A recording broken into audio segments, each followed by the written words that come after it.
Hi అండి, అందరికీ నమస్కారం. ఐఎమ్ అనిత పత్తిపాటి. అందరూ బాగున్నారా అండి? నేను బాగున్నాను. ఈరోజైతే మార్నింగ్ టు ఈవినింగ్ బ్లాగ్ అయితే మీతో షేర్ చేస్తున్నానండి. ఉదయాన్నే టైం వచ్చేసి 8 అలా అవుతుంది. ఇంక ఇప్పుడే ఇంట్లో పని అయితే స్టార్ట్ అయిందనమాట. పిల్లలు ఇంకా ఊరి నుంచి అయితే రాలేదండి. మధ్యలో అమావాస్య వచ్చింది కదా, ఇంకా దానివల్ల అయితే అమ్మ వాళ్ళు తీసుకురాలేదు. ఇంకా మండే కానీ వెడ్నెస్డే కానీ అలా తీసుకొస్తాము అని చెప్పి అయితే అన్నారు. ఇంకా మేము కూడా ఈలోపు కొన్ని అయితే సెట్ చేసుకోవాలన్నమాట. స్కూల్స్ అవి కొంచెం చేంజ్ చేద్దామా అన్న ఆలోచనలో అయితే ఉన్నాము. సో కొంచెం అది సెట్ చేసుకోగలమా లేదా ఇయర్కి అని చెప్పి చూసుకొని దాని తర్వాత అయితే ఇంకా మేము ప్రొసీడ్ అవుతాము. సో దానివల్ల కొంచెం డిలే అవుతుంది. అంతకు మించి అయితే ఇంకేం లేదు. మాకు 12th నుంచే స్కూల్స్ అయితే స్టార్ట్ అయ్యాయి. కాకపోతే కొన్ని సిచ్యువేషన్స్ వల్ల పిల్లల్ని అయితే ఇంకా తీసుకురాలేదన్నమాట. ఇంకా అమావాస్య కూడా పోయింది కాబట్టి బుధవారం అట్లాగైతే తీసుకొచ్చేసి ఇంకా స్కూల్కి అయితే ఆలోచించుకొని పంపిద్దాము అని చెప్పేసి అయితే అనుకుంటున్నాము. అంటే మేము ఇంతకు ముందు వరకు పిల్లలు ఒక స్కూల్లో ఉన్నారండి. ఆల్మోస్ట్ పిల్లలు ప్లే క్లాస్ నుంచి ఇప్పటి వరకు కూడాను. రుత్విక్ అయితే ఇయర్ 6th వెళ్తున్నాడు, లవ్కి అయితే 4th వెళ్తుంది. సో ఇంకెంత కష్టపడేది కూడా పిల్లల చదువుల కోసం, వాళ్ళ భవిష్యత్తు కోసం కాబట్టి కొంచెం బెటర్ ఎడ్యుకేషన్ ఏమన్నా ట్రై చేద్దామా అని చెప్పి అనుకుంటున్నాము లాస్ట్ ఇయర్ నుంచి. కానీ ఫైనాన్షియల్గా కొంచెం అన్నీ సెట్ చేసుకోవాల్సిన టైం అనమాట. అన్నీ ఒక్కసారిగా అయిపోయాయి ఈసారికి. దానివల్ల ఆయనేమో ఇయర్కి ఇక్కడే ఉంచుదాంలే, నెక్స్ట్ ఇయర్ చూస్తాను, నాకు కొంచెం టైట్గా ఉంది అనేలాగా మాట్లాడుతున్నారు. నేనేమో కొంచెం బాబునైనా అట్లీస్ట్ చేంజ్ చేద్దామా అనేలాగా ఆలోచిస్తూ ఉన్నాను. చెప్తూ ఉన్నా లాస్ట్ ఇయర్ నుంచి కూడా. బట్ ఆయన సిచ్యువేషన్స్ సెట్ అవ్వాలి కదా, స్కూల్ ఫీజెస్ కానీ ఇంట్లో సిచ్యువేషన్స్, ఈఎంఐస్ ఇవన్నీ కూడా తను మెయింటైన్ చేస్తారండి. కొన్ని అయితే నేను మెయింటైన్ చేస్తాను. ఇంకా నాకు కావాల్సిన గోల్డ్ కానీ కొన్ని అంటే అప్పులు ఉంటాయి కదా ఇంటికి తీసుకున్నవి, అలాంటివన్నీ కూడా నేను కొంచెం చూసుకుంటూ ఉంటా. ఇద్దరం ఒకరికొకరు సపోర్ట్గా ఉంటాం కాబట్టి కొంచెం బెటర్ లైఫ్ అయితే ఉంది. కానీ ఒక్కసారిగా ఏంటంటే మేము హౌస్ మీద ఎక్కువ ఇన్వెస్ట్ చేయడం వల్ల ప్రజెంట్ కొంచెం లైఫ్ అనేది అప్ అండ్ డౌన్స్లో అయితే వస్తూ ఉంటుంది. ఓకే, అన్ని హ్యాండిల్ చేయగలము, ఎందుకంటే ఒకరికి ఇద్దరం ఉన్నాం కాబట్టి అండర్స్టాండింగ్గానే ముందుకైతే వెళ్ళగలం. పరిస్థితులు ఎలా ఉన్నా కానీ ఒకరికొకరు సపోర్ట్ చేసుకొని అయితే వెళ్తాము. బట్ ఇంకొన్ని రోజులు ఎక్కువ కష్టపడకపోతే పిల్లలు పెద్దవాళ్ళు అయిపోతున్నారు కదా, కొంచెం ఇంకా స్ట్రగుల్స్ ఫేస్ చేయాల్సి ఉంటుంది.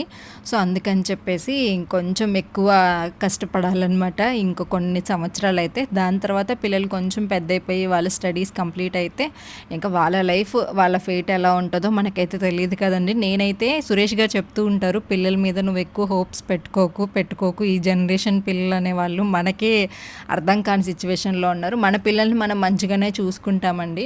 బట్ వాళ్ళ సిచ్యువేషన్స్, వాళ్ళు బయట ఎలాంటివి తీసుకుంటున్నారు అంటే ఇప్పుడు కంప్లీట్గా పేరెంట్స్ కంట్రోల్లో, స్కూల్ టీచర్స్ కంట్రోల్లో ఏం పిల్లలు ఉండట్లేదు.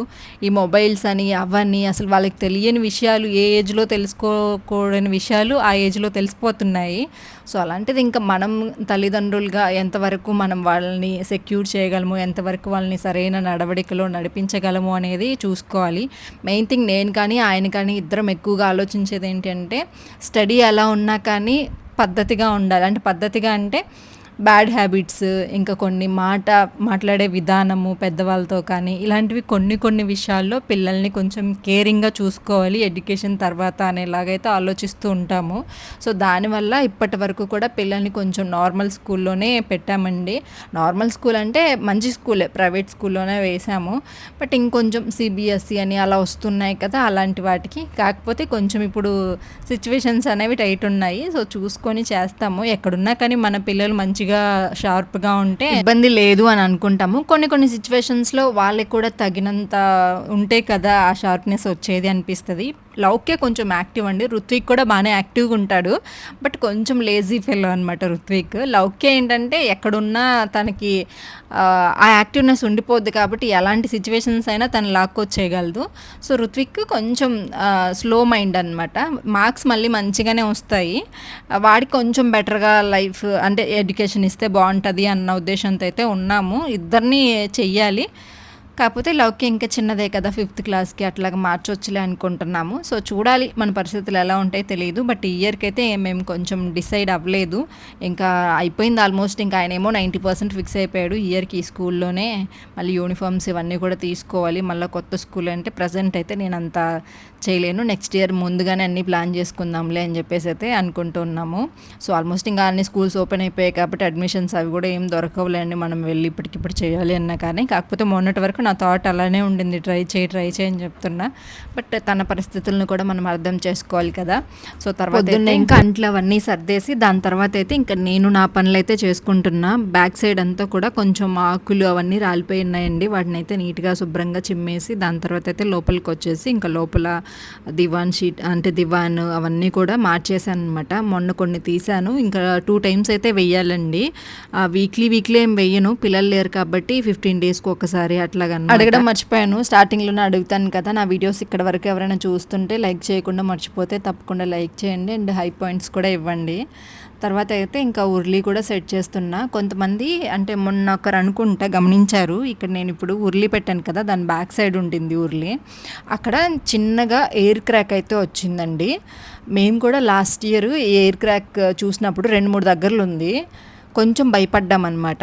ఎందుకు వచ్చింది ఏంటి, కొత్త హౌసే కదా అప్పుడే ఏంటి అని చెప్పేసి కొంచెం భయపడి కొంచెం ఎంక్వైరీ కూడా చేసాము. అంటే హౌస్ కట్టే వాళ్ళని, అంటే వీళ్ళు ఉంటారు కదా మేస్త్రి, వాళ్ళని తీసుకొచ్చి అడిగామన్నమాట, ఎందుకు ఇట్లాగా ఎయిర్ క్రాక్స్ వస్తున్నాయి అక్కడక్కడ అని చెప్పి. వాళ్ళు చెప్పింది ఏంటంటే ఎంత మంచిగా హౌస్ కట్టుకున్నా కానీ ఎయిర్ క్రాక్స్ అనేవి వస్తాయండి.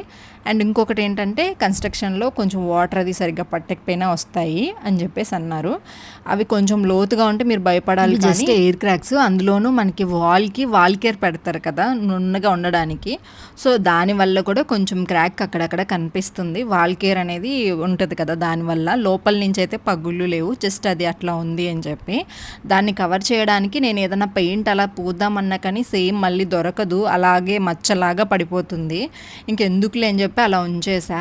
ఇంకా అక్కడ కవర్ చేయడానికి ఒక ఫ్లవర్ వేజ్ కొన్ని సెట్ చేస్తున్నా ఎప్పటి నుంచో. అండ్ ఇక్కడ డోర్ దగ్గర కూడా బాగుంటుంది లుక్ వైజ్, అందుకని స్టూల్ తీసుకొచ్చి అక్కడ ఒక ఫ్లవర్ వేజ్ అయితే పెట్టా. మొన్న ఫ్లిప్కార్ట్లో తీసుకున్నానని చెప్పాను కదా, అది భలే ఉంది ఇప్పుడైతే. ఇంకా అక్కడ చిన్నది ఏదైనా బొమ్మ పెట్టినా ఇంకా పీస్ఫుల్గా ఉంటుంది మార్నింగ్ ఎంట్రన్స్లోనే అని చెప్పి అనిపిస్తుంది. ఈ ప్లేస్ ఖాళీగా లేదు. నేను మళ్ళీ కొన్ని ఓన్ హౌసెస్ అంటే సొంతంగా కట్టించుకున్న వాళ్ళవి కూడా చూసానండి. ఇదంటే మేము రెడీగా ఉన్న హౌస్ని కొనుక్కున్నాము.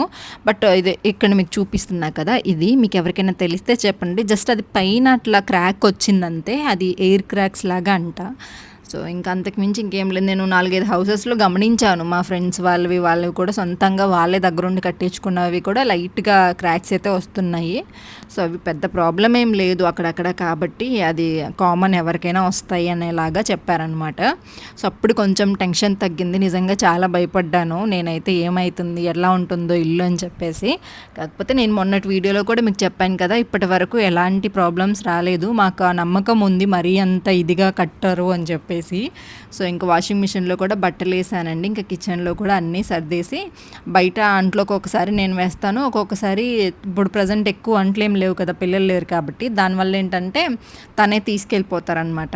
ఇంకా నేనైతే బయట అంతా సందు చిమ్మేసి తర్వాత కొంచెం అయితే మొక్కలకి వాటర్ పోస్తున్నా. ఇవి మీషోలో బుక్ చేసుకున్న లక్కీ ప్లాంట్స్, వీటిని అయితే రీపోర్ట్ చేయాలన్నమాట. పాట్స్ అవి తెచ్చుకొని కొంచెం ఇంట్లో అక్కడక్కడ పెట్టాలి అని చెప్పి అనుకుంటున్నా. ఒకప్పుడు నా లైఫ్ స్టైల్ ఇలానే ఉండేది కదండి, మొక్కలని చెప్తానే ఉండేదాన్ని. కాకపోతే కొంచెం ఈ వర్క్స్ వల్ల వాటి వల్ల కొంచెం మేనేజ్ చేయలేక ఎక్కువగా మొక్కల్ని కానీ వీటిని, అంటే మెయిన్ ఏంటంటే కింద హౌస్ ఉన్నప్పుడు కొంచెం కష్టమేనండి. ఇప్పుడు ఇక్కడ ఈ మొక్కలు పెట్టాను కదా, ఈ మనీ ప్లాంట్స్, అక్కడ కూడా కంతిరీగలు తేనెటీగలు వచ్చేస్తూ ఉంటాయి అన్నమాట కింద ఏమన్నా పెడితే. సో దానివల్ల ఎందుకు వచ్చిన వాళ్ళే మళ్ళీ ఏదన్నా పురుగు అలాంటివి వచ్చి మనం అంత చేయలేము. ఓన్లీ ఇంటి పని అనుకోండి, హ్యాపీగా నేను అన్నీ చేసుకుంటాను. బట్ ఇంటి పనితో పాటు నాకు ఎక్స్ట్రాగా మిషన్ వర్క్స్ అవి అస్సలు ఖాళీ ఉండదు. రేపు ఇంకా పిల్లలు స్కూల్ స్టార్ట్ అయ్యాయి అంటే అసలు నేను ఏ లోకంలో ఉన్నానో నాకే అర్థం కాదు. సో దానివల్ల నేను ఇంటిని కొంచెంగా నేను అనుకుంటున్నాను, చాలా వరకు మన సొంత ఇల్లు కదా, మీ అందరికీ తెలిసిందే ఎన్నెన్ని మాటలు చెప్పాను. బట్ ఇప్పుడు నా పరిస్థితికి ఈ వర్క్స్ అవన్నీ మేనేజ్ చేయాలి అంటే కొంచెం ఓపిక కావాలి. పిల్లలు కూడా చిన్నగా ఇంకా వాళ్ళ పనులు వాళ్ళు చేసుకుంటున్నారు, అయినా కానీ నాకు వర్క్స్ అనేవి చాలా హెవీగా ఉంటాయండి. ఎంబ్రాయిడరీ 2 మిషన్స్ మెయింటైన్ చేసి, కస్టమర్స్ని మెయింటైన్ చేసి, వాళ్ళందరికీ డెలివరీస్ చేసి, దాంతోపాటు యూట్యూబ్, ఇవన్నీ చేయాలంటే మామూలు విషయం కాదు. ఓన్లీ ఇంటి పని యూట్యూబ్ అయితే హ్యాపీగా నేను చేసుకునేదాన్ని, మంచిగా అన్నీ సెట్ చేసుకునేదాన్ని. చేసుకునేదాన్ని, అంతా బాగుండేది. బట్ ఇప్పుడు ఎక్స్ట్రాగా మనకి వర్క్స్ ఉన్నాయి అన్నప్పుడు కొంచెం తప్పదు. కొన్ని ఇయర్స్ నేను కూడా ఇవి అన్నీ పెట్టుకున్నాను. నాకు ఒక్కొక్కసారి అదే స్ట్రెస్ వస్తుంది, నేను నా ఇంట్లో ఎలా ఉండాలనుకున్నాను, ఏంటి ఇంత గందరగోళంగా అయిపోయింది నా లైఫ్ అని చెప్పి ఒక్కొక్కసారి నేను చాలా స్ట్రెస్గా ఫీల్ అవుతూ ఉంటాను అనమాట. సో అవన్నీ కొన్ని రోజులు వదిలేస్తేనే అన్నీ సక్రమంగా, అంటే నేను ఒకదాన్ని కాదండి, ఒకవైపు ఇంటిని, ఇప్పుడు షాప్ కూడా నాకు మంచిగా జరుగుతూ ఉండింది. బట్ మధ్యలో ఏమైపోయిందంటే, నేను ఇంత మంచిగా ఇల్లు తీసుకున్నాను కదా, ఈ ఇంటిని మెయింటైన్ చేయలేకపోతున్నా, ఇంట్లో సరిగ్గా టైం స్పెండ్ చేయలేకపోతున్నా. సో ఈ స్ట్రెస్ ఎక్కువైపోయిందనమాట. అలాంటప్పుడు నేను ఆ వర్క్ సరిగ్గా చేయలేకపోయాను, ఇంట్లోనూ హ్యాపీగా ఉండలేకపోయాను. సో అట్లా కొంచెం ఇదిగా కొన్ని రోజులు ఏదన్నా ఒక దాంట్లో మనం సక్సెస్ అవ్వాలి అంటే ఒక దాని మీదనే కంప్లీట్ ఫోకస్ చేయాలి. అందువల్ల నాకు వీలైనప్పుడు నేను కొంచెం ఇంటిని మెయింటెనెన్స్ చేసుకుంటాను తప్ప డీప్గా అయితే నేను చూసుకోలేకపోతున్నా. నిజం ఉన్నది ఉన్నట్టు చెప్పుకోవాలంటే చూసుకోలేను కూడా. పైన అలా మెయింటైన్ చేసుకుంటూ నా పిల్లల్ని, ఇంకా ఆ వర్క్స్ని, యూట్యూబ్ని అన్నీ మేనేజ్ చేసుకుంటూ వెళ్తున్నా. ఎందుకంటే ఈ అన్ని పనులు అయితేనే నా లైఫ్ కంప్లీట్ అవుతుంది. ఏ ఒక్క పని వదిలేసినా కానీ కుదరదు. సో అందుకని అన్నీ అట్లా అట్లా వీలైనంత వరకు మేనేజ్ చేసుకుంటూ వెళ్ళిపోతూ ఉంటా. అన్నింట్లో నేను 100% ఎఫర్ట్ అయితే పెట్టలేకపోతున్నా, పెట్టలేము కూడా ఎవరైనా కానీ. ఇంకా పొద్దున్నే పని అయిపోయిందండి, ప్రశాంతంగా ఇల్లంతా క్లీన్ చేసేసుకున్న తర్వాత ఇంకా డోర్ మ్యాట్స్ అవన్నీ కూడా చేంజ్ చేసేసి నానబెట్టేశాను. అమావాస్య వచ్చింది కదా, ఇంకా అమావాస్య పోయిన తర్వాత అమావాస్యలో నేను ఇంకేం చేయకూడదు అనేసరికి ఏం చేయలేదులేండి. ఇంకా ఈరోజైతే బ్రేక్ఫాస్ట్లోకి గోధుమ పిండితో దోశ అయితే వేస్తున్నాను. చాలా రోజులు అయిపోయింది, సింపుల్గా చేసుకోవచ్చు అండ్ చాలా టేస్టీగా ఉంటాయి. ఎన్నైనా కానీ తినాలి అనిపిస్తూ ఉంటుంది అనమాట. ఇట్లా కనుక చేసుకున్నట్లయితే కొంచెం ఆనియన్స్ని సన్నగా తరుక్కొని అందులోనే జీలకర్ర అయితే కొంచెం వేసుకోండి, కొంచెం ఎక్స్ట్రా వేసుకున్న ఫ్లేవర్ చాలా బాగుంటుంది. సన్నగా తరిగిన అల్లం ముక్కలు అండ్ పచ్చిమిర్చి, కరివేపాకు, కొత్తిమీర వేసుకుంటే ఇంకా బాగుంటుంది. బట్ నా దగ్గర ప్రజెంట్ అవి ఏం లేవు కాబట్టి సింపుల్గా అయితే చేసేస్తున్నా. ఈ ఆనియన్స్ని మంచిగా సాల్ట్, జీలకర్ర వేసి మిక్స్ చేయండి, స్మాష్ చేసినట్లుగా. అప్పుడే ఆ ఫ్లేవర్ అనేది ఆనియన్స్కి బాగా పడుతుంది. అండ్ దోశ వేసేటప్పుడు కూడా, తినేటప్పుడు కూడా ఇంకా చట్నీ ఏం అవసరం లేదు, జస్ట్ నార్మల్గా అలా తినేసేయచ్చు. జీలకర్ర, ఆనియన్స్ అవన్నీ ఉంటాయి కాబట్టి ఆ ఫ్లేవర్తో. ఇంతకు ముందు కూడా 1-2 సార్లు షేర్ చేసినట్టున్నా. పచ్చిమిర్చి వేసామంటే ఆ కారం కూడా తగులుతూ ఉంటుంది కాబట్టి ఇంకా చట్నీ కూడా అవసరం లేదు మనకి. గోధుమ పిండి ఒక్కటే వేసాను, కావాలంటే కొంచెం పెరుగు కూడా వేసుకోవచ్చు, కొంచెం మనకి దోశ సాఫ్ట్గా వస్తుంది అని. కాకపోతే నేనేంటంటే కొంచెం క్రిస్పీగా ఇష్టపడతాను అనమాట, అందుకని చెప్పేసి ఏం వేయలే. జస్ట్ గోధుమ పిండి, పచ్చిమిర్చి కూడా లేవు, ఆనియన్స్, జీలకర్ర మాత్రమే వేసాను. తగినంత సాల్ట్ వేసుకున్నా. ఒక 20 నిమిషాలు 30 నిమిషాలు కనుక మనం పక్కన పెట్టేసామనుకోండి, అప్పుడు బాగుంటుందన్నమాట. ఆనియన్స్ అన్ని ఫ్లేవర్ పట్టేసి దోశలు వేసుకున్నప్పుడు తింటుంటే తినాలనిపిస్తుంది. నిజం చెప్తున్నా, ఎప్పుడైనా మీరు ట్రై చేయకపోతే సింపుల్ రెసిపీ, ఇన్స్టెంట్గా అయితే అయిపోతుంది. పిల్లలు కూడా ఇష్టంగానే తింటారు, ఆ క్రంచీనెస్ వస్తుంది అండ్ టేస్ట్ కూడా బాగుంటుంది కాబట్టి.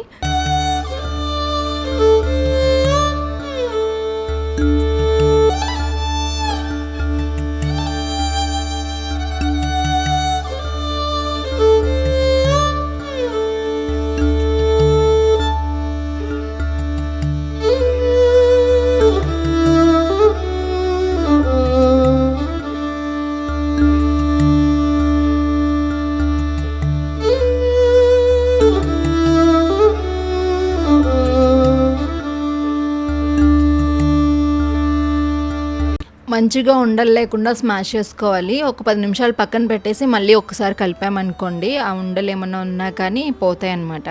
సో నెక్స్ట్ అయితే ఒక అర్ధగంట తర్వాత నేనైతే దోశలు వేయడం అయితే స్టార్ట్ చేశా. ఈ దోశల్ని మీరు రౌండ్గా అయితే అస్సలు ఎక్స్పెక్ట్ చేయొద్దు, ఎందుకంటే ఇందులో ఆనియన్స్ అవన్నీ వేసాం కాబట్టి మనం గరిటెతో నెరపడానికైతే ఉండదన్నమాట. జస్ట్ అట్లా చల్లేసి షేప్ అయితే ఎక్స్పెక్ట్ చేయకండి, నార్మల్గానే అలా వచ్చేస్తుంది. కొంచెం గ్యాప్స్ ఉంటేనే మనకి రవ్వ దోశ ఎలా క్రిస్పీగా వస్తుందో, ఆ హోల్స్ అన్నింట్లోనూ మనం ఆయిల్ వేసుకొని కనుక కాల్చుకున్నాము అంటే సూపర్ ఉంటుంది. ఈరోజు మా బ్రేక్ఫాస్ట్ అయితే ఇంతే. తినేసిన తర్వాత ఇంకా వీడియో కోసం అయితే స్టార్ట్ అయ్యానండి, వీడియోస్ షూట్ చేసుకుందాము అని చెప్పి ఆ రోజైతే వీడియో షూట్ చేశాను అనమాట. సో ఈ డ్రెస్ వచ్చేసి నేను అంటే ఫ్లిప్కార్ట్లో తీసుకున్న, దీని గురించి షార్ట్స్ అయితే మీరు చూసుంటారు, చాలా బాగుంది. ఆ రోజే నేను అమెజాన్లో అనుకుంటా హెయిర్ కర్లర్ ఒకటి బుక్ చేశాను. అంటే కొంతమందికి ఎలా ఉంటుందంటే, సిల్కీగా హెయిర్ ఉన్న వాళ్ళకి కర్లీ హెయిర్ కావాలనిపిస్తుంది, కర్లీ హెయిర్ ఉన్న వాళ్ళకి సిల్కీగా ఉంటే చూడు ఎంత బాగుందో అనిపిస్తుంది. నాకు కూడా అలాగే చిన్నప్పటి నుంచి కొంచెం కర్లీ హెయిర్ అంటే ఇష్టము. నా హెయిర్ మాత్రం చాలా సాఫ్ట్ ఉంటుంది అండ్ అందులో కూడా జారిపోతుంటుంది అనమాట. కొంచెం అంటే కండిషనర్ కూడా నేను అప్లై చేయాల్సిన అవసరం లేదు, నార్మల్ షాంపూతోనే నా హెయిర్ చాలా సిల్కీగా వచ్చేస్తుంది అనమాట. దానివల్ల ఈ కర్ల్స్ అస్సలు సపోర్ట్ చేయట్లేదు. నాకేమో కొత్త ఫస్ట్ టైం అసలు ట్రై చేయడం కూడాని. అయి అసలు ఉండట్లేదు. అనవసరంగా వేస్ట్ చేశాను. 1200, 1300 పెట్టుకున్న ఈ కర్లర్‌నయితే. కానీ యూజ్ లేదు. కానీ కొంతసేపటికి వచ్చింది. అయినా కానీ హెయిర్ స్మూత్‌గా ఉండటం వల్ల అసలు అవి నిలబడట్లేదనమాట. సో, కొంచెం హ్యాపీ అనిపించింది గానీ, రిస్క్ అనిపించిందండి. ఎందుకంటే అది దగ్గరగా వెళ్తుంది కదా! ఫేస్ ఎక్కడ కాలిపోద్దో, ఫేస్‌కి ఎట్లా తగులుకుంటదో అని చెప్పేసి అయితే అనుకుంటా ఉన్నా. సో, ఏమన్నా టిప్స్ ఉంటే చెప్పండి వీటి గురించి. సో, డ్రెస్ గురించొస్తే చాలా మంచి కాంప్లిమెంట్స్ అయితే వచ్చాయి. బావుంది. మీరెందుకు అంత ఇదిగా ఫీల్ అయిపోతున్నారు? ట్రై చేయండి అప్పుడప్పుడు. మీకు ఏవైనా సెట్ అవుతాయి. మీరు సన్నగానే ఉంటారు కదా! మీ ఫేస్‌కి కూడా బావుంటాయని చెప్పి చాలామంది అంటే 99.9% చెప్పారు. కొంతమంది ఎందుకు చున్నీ ఏసుకోలేదు, ఎందుకు హ్యాండ్స్ అట్లా ట్రాన్స్‌పరెంట్ ఉన్నాయి అని జెప్పేసి. సో, అవన్నీ సోషల్ మీడియా అన్న తర్వాత ఓకే. నేను పట్టించుకోను. బట్ మన వాళ్ళు ఉంటారండి. వాళ్ళకి మన ఏజ్‌తో పాటు పిల్లలుంటారు. వాళ్ళు ఏది చేసినా గొప్ప. అవతల వాళ్ళు ఏది చేసినా ఆవిడకి అవసరమా అవి ఈ ఏజ్‌లో ఇద్దరు పిల్లలు పుట్టాక అని గాసిప్స్ మాట్లాడుతూ ఉంటారు. సో, అవతల పర్సన్ ఒకే ఏజ్ పిల్లలున్నారు. బట్ వాళ్ళు ఏది చేసినా గొప్ప. మనలాంటి వాళ్ళంటే నాలాంటి వాళ్ళు సోషల్ మీడియాలో ఉన్న కొంచెం వాళ్ళకంటే బెటర్ పొజిషన్‌లోనే మనం ఉంటాము. అయినా కానీ వాళ్ళది వాళ్ళకి గొప్ప. మనం ఏది చేసినా కానీ వాళ్ళకి అవసరమా అది? ఆ అమ్మాయికి అవసరమా ఈ ఏజ్‌లో? ఏజ్‌లో అంటే ఏజ్ సేమ్ ఏజ్ అండి. అక్కడేం పెద్ద ఇది లేదు వాళ్ళకి నాకు కూడాని. అండ్ నేను మీకు కూడా ఎక్స్‌ప్లనేషన్ ఎందుకు ఇస్తాను అంటే, ఒక సోషల్ మీడియా వల్ల, ఒక ప్లాట్‌ఫార్మ్ వల్ల మరీ అంత చేంజ్ కనిపించడం అనేది ఎవరికీ నచ్చదు. ఈవెన్ నేనైనా కానీ ఎలా ఉందో చూడు, ఎలా తయారైందో అనేలాగా ఉంటది. కొంచెం ట్రాన్స్‌ఫర్మేషన్ అనేది ఓకే. కానీ మరీ ఓవర్‌గా చేంజ్ అయితే ఎవరు తీసుకోలేరు. అందుకని నేను ఎప్పుడు ఇలా ఉండనండి. నేను రెగ్యులర్‌గా ఎలా ఉంటానో అలానే ఉంటాను. నా నైటీస్, నా నైట్ డ్రెసెస్, నా డ్రెస్సులు అవి ఎక్కడికి పోవు. అప్పుడప్పుడు ట్రై చేస్తూ ఉంటాను అని రిక్వెస్టింగ్‌గానే చెప్పాను. మళ్ళీ నన్ను మీరు ఓవర్‌గా అనుకోకండి. మీకు చెప్పాల్సిన ఎక్స్‌ప్లనేషన్ నాకు ఉంది కాబట్టి జస్ట్ చెప్పాను. తర్వాత మీరు నన్నేం కొట్టేది లేదు, తిట్టేది లేదు. నా లైఫ్ నాకు ఇష్టం వచ్చినట్లు బ్రతుకుతానంటే ఎవరేమంటారండి? 4 నెగెటివ్ కామెంట్స్ పెడతారు. అవి నేను ఈజీగా డిలీట్ చేసుకుంటాను. లేదంటే బాధపడతాను కూడా. బట్ అంతకు మించి ఎవరేం చేయలేరు కదా! కాకపోతే నన్ను ఇష్టపడే వాళ్ళకి అనిత ఏంటి మరి ఇంత చేంజ్ అయిపోయింది? అనిత ఏంటి ఇంత ఓవర్ చేస్తుంది? అని కొంతమంది అనుకుంటారేమో అన్న ఉద్దేశంతో వాళ్ళకి నేను ఎక్స్‌ప్లనేషన్ ఇవ్వాలి అనుకుంటాను. ఇస్తుంటాను అంతే. అంతకు మించి ఇంకేం లేదు. సో, ఎవరికీ నేను సంజాయిషీ చెప్పాల్సిన అవసరం లేదు. నాకు నచ్చినట్లు నేను ఉంటాను. అండ్ నా హస్బెండ్ సపోర్ట్ చేస్తే ఓకే. అండ్ నా పిల్లలకి కూడా నేను సమాధానం చెప్పుకోవాలి. సో, నేనంత ఓవర్‌గా ఏమీ చెయ్యట్లేదు అని ఇప్పుడు నేను అనుకుంటున్నా నా వరకు వస్తే. బట్ ఇవి కూడా నాకు అలవాట్లేదు. ఇవి ట్రై చేసినా కానీ కొంచెం ఓవరే నా దృష్టిలో చూస్తే. బట్ ఎప్పుడో ఒకసారి కదా తప్పదు అన్నట్లుగా ట్రై చేస్తూ ఉంటా. సో, ఫోటోషూట్ అండ్ ఈ డ్రెస్ కూడా భలే వచ్చిందండి ఆ రోజు. ఎందుకో ఆ స్కిన్ టోన్‌కి, ఆ లైటింగ్‌కి భలే అనిపించాయి ఫోటోస్. అవి కూడా లాస్ట్‌లో యాడ్ చేస్తాను. సో, మీలో ఎంతమందికి ఈ వీడియో నచ్చిందనేది కామెంట్ చేయండి. ఈ వీడియోలో అయితే చాలా విషయాలు మీతో షేర్ చేసుకున్నాను. బాగున్నాయి. ఫోటోస్ కూడా బాగుంది. అండ్ వీడియోస్‌లో కూడా మీరు చూడండి ఎంత క్లారిటీగా ఇందులో ఏంటంటే ఇంకా డార్క్ కలర్స్ ఉన్నాయి. ఇంకా డార్క్ కలర్ అయితే ఇంకా బాగుండేదేమో. బట్ నాకెందుకు ఇదే నచ్చింది ఆ రోజు. ఇదే బుక్ చేసుకున్న. రెడ్ అవి ఉన్నాయి. ట్యాగ్ చేస్తాను చూడండి. నెక్స్ట్ వీడియోలో